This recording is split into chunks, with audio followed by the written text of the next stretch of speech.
I love creating the podcast. If you have enjoyed the episodes in any way, the best way to support me is my subscription link. For as little as $3 a month, you can help support the time and production cost included in producing the podcast.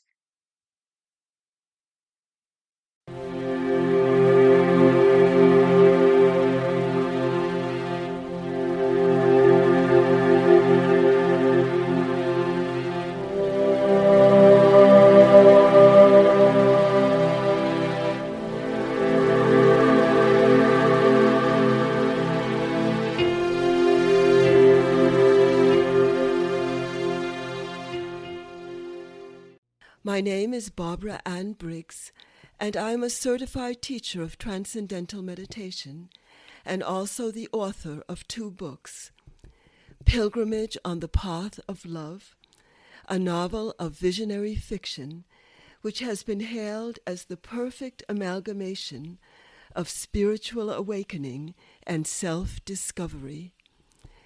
I'm also the author of The Contribution of Maharshi's Vedic Science to Complete Fulfillment in Life. I'm a poet and a freelance journalist with numerous articles published in many different parts of the world. In this podcast, The Essence of Life, we will begin to understand the meaning of what is actually the essence of life and where can we find it. The essence of life is hidden in the silent source of life itself. The subject of today's podcast is the guru-disciple relationship. The syllable gu means darkness, and the syllable ru is light. The guru is he who removes the darkness of ignorance with the light of self-knowledge. The guru is he who awakens the disciple to the ultimate reality of the eternal, immortal nature of the self. There is a saying that when the student is ready, the teacher appears. Similarly, in the spiritual life, when one has a burning desire for self-realization, one meets a saint or a sage. A saint or sage is a God-realized soul. He is one who has realized the self as the imperishable, all-pervading essence of life. He knows the self, not just intellectually, but through direct experience.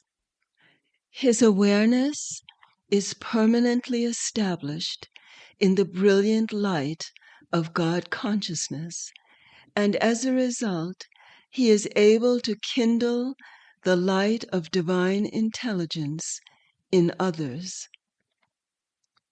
When a seeker of enlightenment meets a saint, it is a turning point in his life. Why?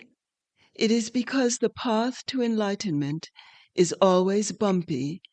There are many hurdles, tests, and trials one must endure in order to emerge triumphant from the dark tunnel of ignorance into the full sunlight of self-realization. Moreover, it is a pathless path because in truth there is nowhere to go. The self, which is the reflection of God, is omnipresent and yet hidden within the heart of every living being. It is nearer than the nearest, yet subtler than the subtlest. It is immanent and transcendent. It is invisible, yet it has manifested as the entire universe. It is smaller than the smallest and greater than the greatest. Its magnitude extends from a point to infinity. And in the Brihadaranyaka Upanishad, the self is described as, and I quote, the unseen seer, the unheard hearer, the unthought thinker, the unknown knower. and that which dwelling within all things is yet other than all things, which all things do not know, whose body is all things, which controls all things from within. End quote. One might ask, if the self or God is omnipresent and seated in our own hearts, why do we need a guru? The value of a guru is that he is the living embodiment of the truth we are seeking, and as such, he is able to silently nourish the souls of all those he comes in contact with. The guru strengthens the aspiration of the seeker, purifies the mind, and leads one gently towards the light of truth. Anandamayi Ma says, and I quote, "Saints may be compared to trees. They always point upwards and grant shade and shelter to all. Whoever seeks refuge in them wholeheartedly will find peace and fulfillment." End quote. The guru helps the aspirant in both seen and unseen ways. In the presence of the guru, if one is open and receptive, one can get a glimpse of the unbounded fullness of bliss, peace, and fulfillment that characterizes the state of enlightenment. When one has established an inner link with the guru, it is not necessary to always be in his physical presence to receive his guidance and his grace.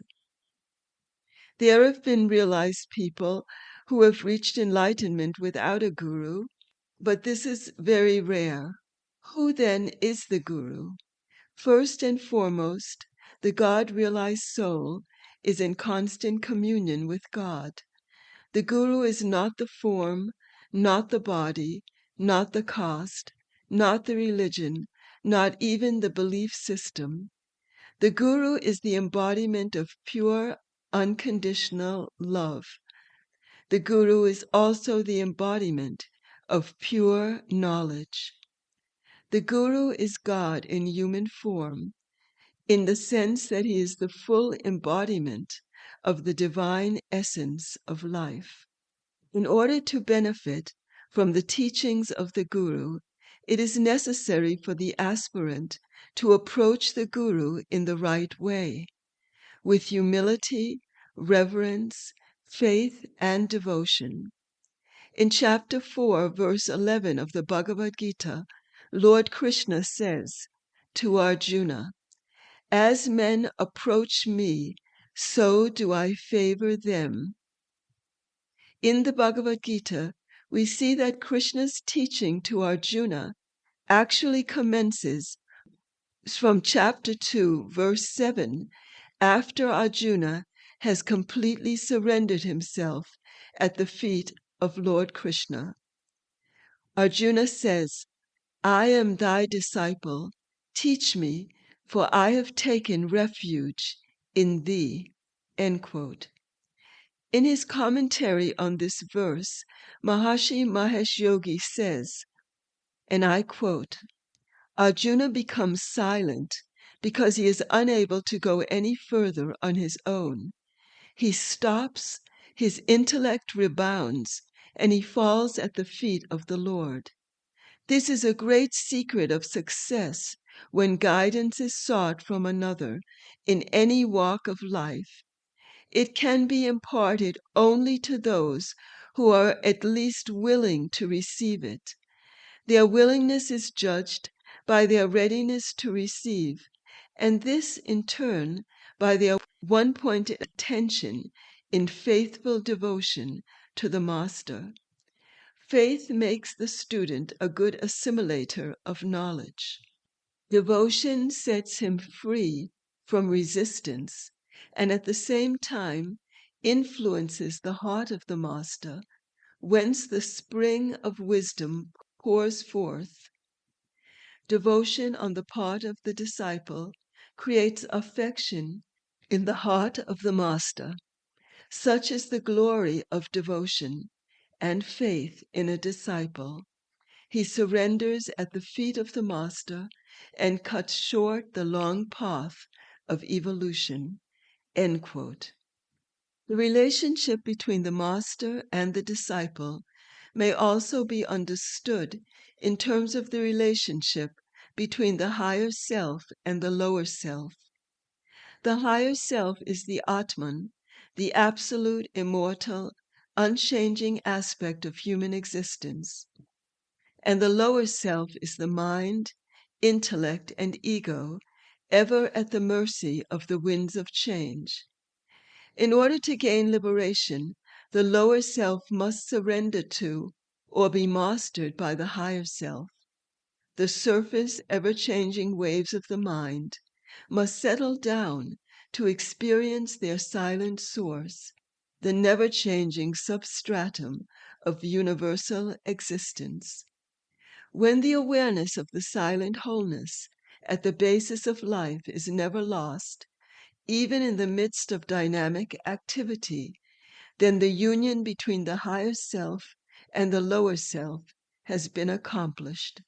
Master and disciple have become one. Ultimately, God, Guru, and self are one. Devotion to the Guru is devotion to God, and devotion to God is devotion to the self. God as Guru enlivens divine intelligence in the disciple, and by deep meditation on the self, the clouds of ignorance are dispersed, and the disciple attains self-realization. In the state of enlightenment, the disciple is a perfect instrument of the divine will, performing action motivated by a desire for the happiness of all living beings, and living the fullness of life in a world illuminated by the light of God. I invite you to subscribe to this podcast so that we can share many more episodes related to unfolding the very essence of life. And I look forward to many more episodes in which we embark upon the quest of self-knowledge together. A new episode will be uploaded every 2 weeks. You are also invited to go to www.barbaraannbriggs.com to learn more about my work. Until next time, very best wishes.